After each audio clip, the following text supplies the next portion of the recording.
Hi friends, ಇವತ್ತಿನ video ಮೂಲಕ ಮಕ್ಕಳ ಲಂಚ್ ಬಾಕ್ಸ್ಗಾಗಿರ್ಬೋದು, ಇಲ್ಲಾಂತಂದರೆ ಆಫೀಸ್ ಲಂಚ್ ಬಾಕ್ಸ್ಗಾಗಿರ್ಬೋದು ಸುಲಭವಾಗಿ ಮಾಡುವಂತಹ ಒಂದು ಆರೋಗ್ಯಕರವಾದ ಕ್ಯಾಬೇಜ್ ಹಾಗೆಯೇ ಬಟಾಣಿ ಚಿತ್ರಾನ್ನ ಸಿಂಪಲ್ಲಾಗಿ ಯಾವ ರೀತಿ ಮಾಡ್ಕೊಳ್ಳೋದು ಅಂತಂದ್ಬಿಟ್ಟು ತೋರಿಸ್ಕೊಡ್ತಾ ಇದ್ದೀನಿ. ಸೊ ಬನ್ನಿ ಇವಾಗ ಲೇಟ್ ಮಾಡ್ದಿರ ಯಾವ ರೀತಿ ಮಾಡೋದು ಅಂತಂದ್ಬಿಟ್ಟು ನೋಡೋಣ. ಈ ರೈಸ್ ಮಾಡೋದಕ್ಕೆ ಆಲ್ರೆಡಿ ನಾನಿಲ್ಲಿ ಕುಕ್ಕರಲ್ಲಿಗೆ ತಗೊಂಡು ಬೇಯಿಸಿಟ್ಕೊಂಡಿದ್ದೀನಿ. ಈ ರೀತಿಯಾಗಿ ಒಂದು 250 ಗ್ರಾಮ್ ಆಗುವಷ್ಟು ರೈಸ್ನ ತಗೊಂಡಿದ್ದೀನಿ.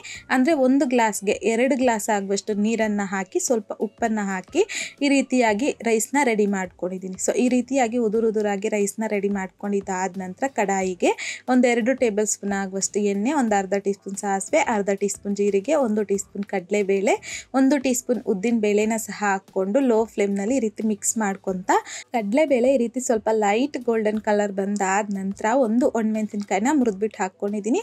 2-3 ಹಸಿಮೆಣಸಿನ್ಕಾಯಿನ ಕಟ್ ಮಾಡಿಬಿಟ್ಟು ಹಾಕ್ಕೊತಾ ಇದ್ದೀನಿ. ಸ್ವಲ್ಪ ಕರಿಬೇವು, ಒಂದು ಮೀಡಿಯಂ ಸೈಜಲ್ಲಿ ಇರುವಂಥದ್ದು ಈರುಳ್ಳಿನ ಸಹ ಕಟ್ ಮಾಡಿಬಿಟ್ಟು ಹಾಕ್ಕೊಂಡಿದ್ದೀನಿ. ಒಂದು 1/4 ಟೀ ಸ್ಪೂನ್ ಆಗುವಷ್ಟು ಹಿಂಗುನ ಸಹ ಹಾಕ್ಕೊಂಡು ಮೀಡಿಯಂ ಫ್ಲೇಮ್ನಲ್ಲಿ ಈರುಳ್ಳಿನ ಒಂದು 60 to 70% ಆಗುವಷ್ಟು ಫ್ರೈ ಮಾಡ್ಕೋಬೇಕು.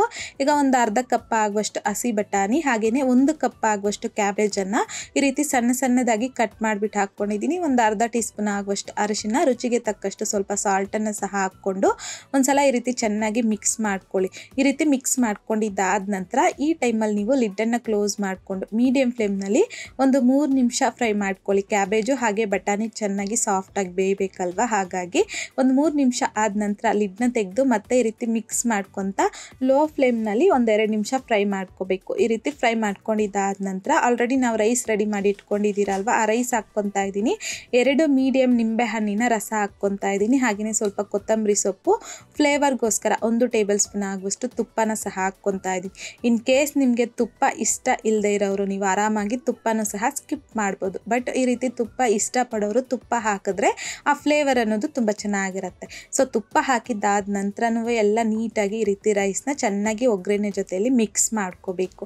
ಸೊ ಈಗ ಎಲ್ಲ ನೀಟಾಗಿ ಮಿಕ್ಸ್ ಮಾಡ್ಕೊಂಡಿದ್ದಾಗಿದೆ ನೋಡಿ. ಈಗ ಬಟಾಣಿ ಹಾಗೆಯೇ ಕ್ಯಾಬೇಜ್ ಚಿತ್ರಾನ್ನ ಅನ್ನೋದು ರೆಡಿಯಾಗಿ ಹೋಗುತ್ತೆ. ಸೊ ಯಾವಾಗಲೂ ಒಂದೇ ಥರ ರೈಸ್ ತಿಂದು ನಿಮಗೆ ಬೇಜಾರಾದಾಗ ಆವಾಗ ಈ ರೀತಿಯಾಗಿ ಆರೋಗ್ಯಕರವಾಗಿ ಏನಾದರೂ ರೈಸ್ನ ಮಾಡಿಕೊಂಡ್ರೆ ತುಂಬ ಚೆನ್ನಾಗಿರುತ್ತೆ. ನೀವು ಸಹ ಈ ರೀತಿ ಟ್ರೈ ಮಾಡಿದ್ದಾದ ನಂತರ ನಿಮಗೂ ಸಹ ಟೇಸ್ಟ್ ಯಾವ ರೀತಿ ಬಂತು ಅಂತಂದ್ಬಿಟ್ಟು ಮರಿದೆ ನನಗೆ ಕಾಮೆಂಟ್ ಬಾಕ್ಸಲ್ಲಿ ಕಮೆಂಟ್ ಮಾಡಿ, ಲೈಕ್ ಮಾಡಿ, ಶೇರ್ ಮಾಡಿ. ಮತ್ತಷ್ಟು ಈಸಿ ಆ್ಯಂಡ್ ಸಿಂಪಲ್ ಕ್ವಿಕ್ ರೆಸಿಪೀಸ್ಗೋಸ್ಕರ ದಯವಿಟ್ಟು ನೀವಿನ್ನೂ ನಮ್ಮ ಮೇಘಶ್ರೀಸ್ ಕಿಚನ್ ಚಾನಲ್ನ ಸಬ್ಸ್ಕ್ರೈಬ್ ಮಾಡಿಲ್ಲ ಅಂತಂದರೆ ಸಬ್ಸ್ಕ್ರೈಬ್ ಮಾಡಿ.